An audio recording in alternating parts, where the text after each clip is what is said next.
तो गाइस आज हम बात करेंगे मैनेजर किम के चैप्टर नंबर 215 के बारे में। और पिछले चैप्टर में हमने देखा था आर्केना ऑर्गेनाइजेशन ने अपना टारगेट बनाया था 3 लेजेंड्स को, जो कि होते हैं हांशु शियोंग, सैम डैक और अलेक्जेंडर सोफिया। और इनको टारगेट इसलिए बनाया क्योंकि ये जिनचोल पार्क की एरीज से कनेक्ट है किसी न किसी तरीके से। और आर्केना ऑर्गेनाइजेशन वाले लोग इन तीनों को ब्लैकमेल करने की कोशिश कर रहे होते हैं, इनको इनकी फैमिली का डर दिखा के, यानी कि इनकी फैमिली को मारने का कह के। हमने हांशु और सैम डैक का सीन तो देख लिया था, लेकिन आज की वीडियो की शुरुआत में हम देखते हैं अलेक्जेंडर सोफिया को। सोफिया को मारने भी आर्केना के काफी सारे बंदे आए थे, लेकिन सोफिया ने उनका कुत्ता बना दिया था। और एक कुत्ता जो मार खा के अब भी बेहोश नहीं हुआ, वो सोफिया को कुछ कह रहा होता है। सोफिया उसका जवाब देते हुए कहती है, या तुम बोल रहे हो जहर? हाँ अलेक्जेंडर सोफिया, हमने तुम्हारे आसपास के सारे लोगों को जहर दे दिया है। इससे तुम्हारे काफी सारे लोग मारे जाएंगे और तुम्हारे पास सिर्फ 4 घंटे हैं उनको बचाने के लिए। लेकिन अगर तुम हमारी बात मान जाती हो तो हम तुम्हें उस जहर का एंटीडोट दे देंगे।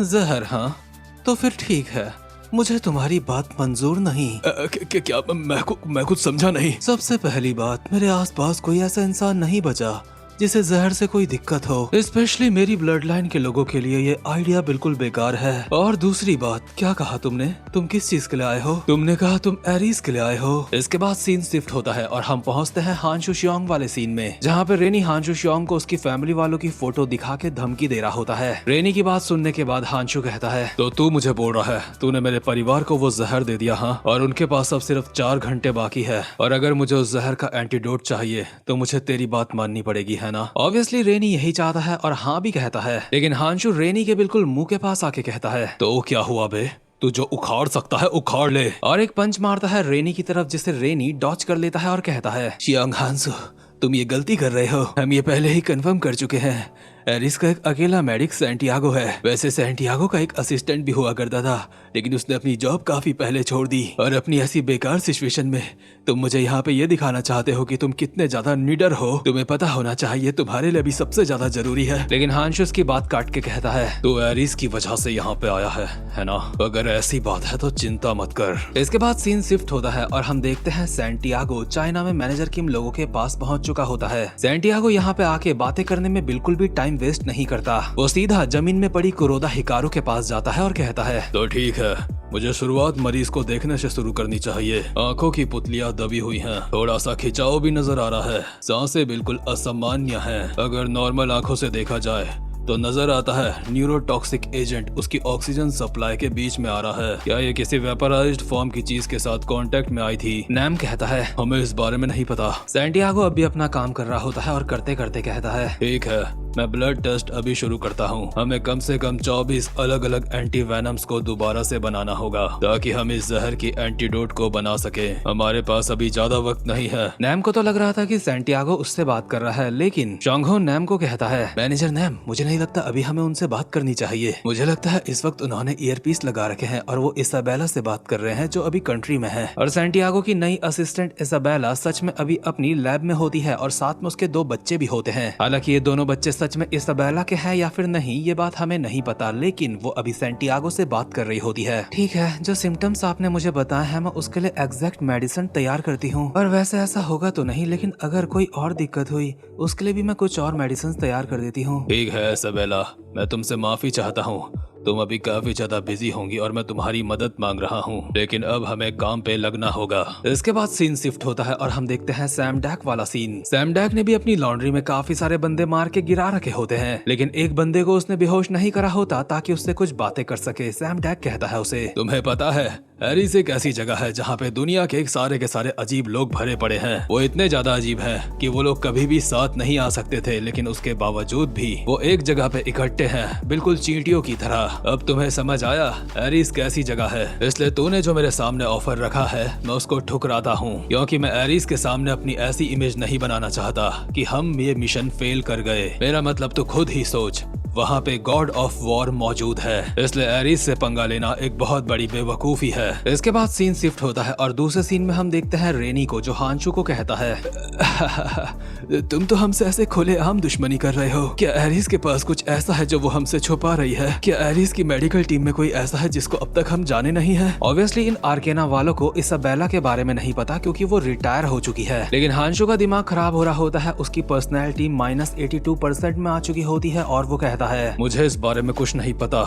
लेकिन मुझे लगता है मेरा बेटा दोबारा किसी मुसीबत में पड़ने वाला है, लेकिन मेरे परिवार को खतरे में डालने का तेरा कोई मतलब नहीं बनता, इसलिए मुझे डराने के लिए कोई और तरीका इस्तेमाल कर। मैं तेरा प्रपोजल ठुकराता हूँ। और रेनी के पेट में एक लात पड़ती है जिससे वो उड़ता हुआ पीछे की तरफ जा रहा होता है। रेनी ने शॉक को एब्जॉर्ब करने वाले पैड्स भी पहने होते हैं, लेकिन उसका भी कोई फायदा नहीं होता। उसके दर्द भी होता है और पीछे वाली दीवार में सीधा जाके भी टकराता है। इतने में ही हांशु दोबारा से उछलता हुआ आता है इसके एक लात मारने के लिए, और रेनी कहता है, अरे ये क्या हो रहा है, अब मैं क्या करूँ, मैं तो एक फाइटर भी नहीं हूँ, आखिर मुझे यहाँ पे आना ही क्यों पड़ा, मुझे हर बार की तरह छुपे हुए रहना चाहिए था और चुपचाप से अपना ड्रोन उड़ाना चाहिए था। लेकिन हांशु की लात जैसे ही रेनी के ऊपर पड़ने वाली होती है, इतने में ही यहाँ पे सनी आ जाती है और बीच हवा में ही हांशु की टांग को रस्सी से बांध के उसको रोक देती है और पीछे मुड़ के इन दोनों को कहती है, लगता है एरिस के पास प्लान बी मौजूद है, शायद इनके पास कोई दूसरा मेडिक है, जल्दी से उसका पता लगाओ और उसे खत्म कर दो। ये बात आर्केना के एक बाइकर ने सुन ली होती है जो कहता है, ठीक है, सबसे पहले एरिस मेडिक के पर्सनल बंकर में जाऊंगा,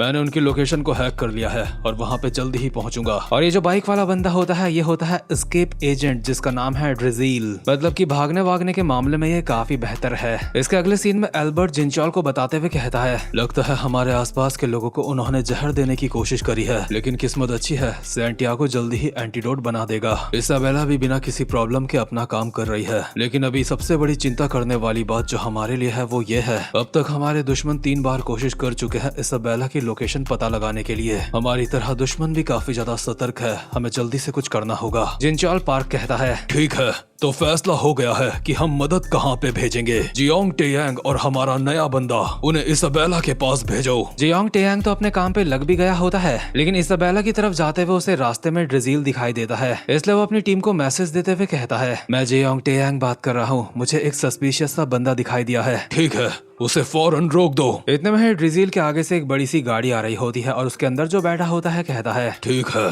कंफर्म हो चुका है ना, ये एक बुरा इंसान है, तो मैं ये करूंगा, इस बुरे इंसान को चपटा बना दूंगा और बहुत मारूंगा। और ये होता है एरिस का नया बंदा जो बिल्कुल ली वॉन्डो की तरह लग रहा है। वैसे तो ये बिल्कुल ली वॉन्डो की तरह ही लग रहा है जो टॉम ली का मुंह बोला भाई था, लेकिन यहाँ पे इसका नाम कुछ और बताया गया है, इसलिए मुझे थोड़ा सा डाउट हो रहा है। दूसरी तरफ एल्बर्ट जिंचॉल को कहता है, वैसे जिस नए बंदे ने अभी अभी ज्वाइन करा है वो काफी बेहतर लग रहा है, आखिर उसे एरिस को रिकमेंड किसने करा था। हमें एक औरत का चेहरा सा दिखाया जाता है और जिंचॉल उसके बारे में सोचते हुए कहता है, हाँ, हम लोग एक दूसरे को जानते थे, तो जिसने उस नए बंदे को रिकमेंड करा है हम उसके ऊपर यकीन कर सकते हैं, है ना। हाँ, उसको लगा था हम एक साथ काफी अच्छा काम कर सकते हैं, इसलिए मैं उससे मिलने गया था। वो नया बंदा ठीक है, उसके साथ कोई दिक्कत नहीं। और शायद जिंचॉल जिससे मिलने गया था वो ली वॉन्डो की गर्लफ्रेंड होगी, लेकिन ये चीज हमें क्लियरली बताई नहीं गई है। एल्बर्ट कहता है, ठीक है, अगर कमांडर इन चीफ ये बात बोल रहे हैं तो मुझे पूरा यकीन है, अब तो बस मुझे ये देखना है वो नया बंदा क्या क्या कर सकता है। दूसरी तरफ ली वॉन्डो की जैसा जो बंदा होता है बड़ी सी गाड़ी चला रहा होता है, ये अपना नाम चैंगशू बोल रहा होता है। ये चलती हुई गाड़ी से कूद जाता है जो कि सीधा ड्रिजील की तरफ जा रही होती है और चैंगशू कहता है, चैंगशू संतुष्ट हुआ,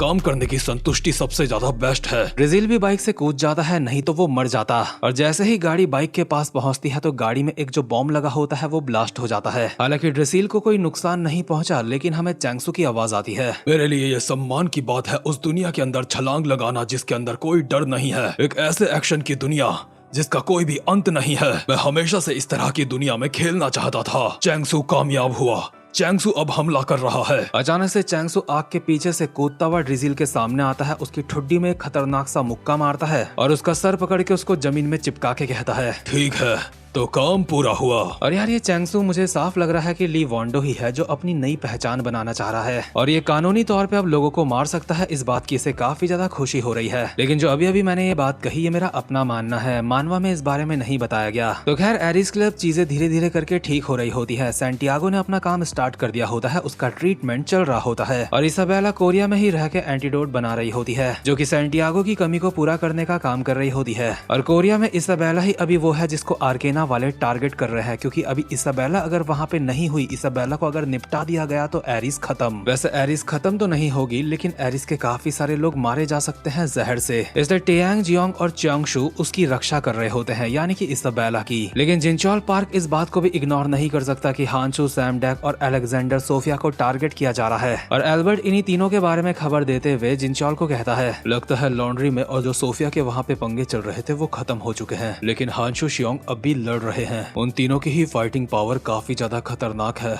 इसलिए मुझे लगता है शुरुआत से ही वो सिर्फ एक बंदे को टारगेट कर रहे थे। जिनचाल कहता है अगर वो लोग हांशु को टारगेट कर रहे थे तो इससे कोई फर्क नहीं पड़ता कि उसका दुश्मन कौन है। मुझे पूरा यकीन है हांशु हर मुसीबत का सामना कर सकता है। दूसरे सीन में हांशु को जो रस्सियों से बांध दिया गया था, हांशु उन रस्सियों को तोड़ देता है और हांशु अपने मन में कहता है ये लोग भी टॉप क्लास के एजेंट है, मुझे अपना गार्ड डाउन नहीं करना चाहिए। अंत तक मुझे लगातार सिचुएशन को देखते रहना होगा। लेकिन आर्केना का गेल नाम का एजेंट हांशु की तरफ चलता हुआ आता है और सनी और रेनी को कहता है हमें हमला कहाँ करना है ये चीज डिसाइड हो चुकी है, तो ठीक है एजेंट एस और आर जाके टारगेट के पास जाओ, यहाँ की चीजों को मैं हैंडल कर लूंगा। ये बंदा हांशु से अकेला फाइट करने के लिए आ रहा होता है, इसलिए हांशु कहता है आखिर तू है कौन और क्या तू अकेला मुझसे फाइट करने वाला है? कुछ कहा नहीं जा सकता, लेकिन तुझे क्या लगता है तुझे हराना नामुमकिन है? लेकिन मुझे ऐसा नहीं लगता। ये कह के गेल बहुत ही स्पीड में हांशु की तरफ जाके उसके मुंह पे एक मुक्का मार देता है। हालांकि हांशु ने भी इसके मुंह पे मुक्का मारा है, जिससे गेल की टोपी उड़ जाती है और हांशु का चश्मा उड़ जाता है। लेकिन अब तक ये लोग ऐसा दिखा रहे थे कि हांशु इन तीनों को अकेला मार सकता था, लेकिन अब गेल बराबरी की फाइट कर रहा है। गेल कहता है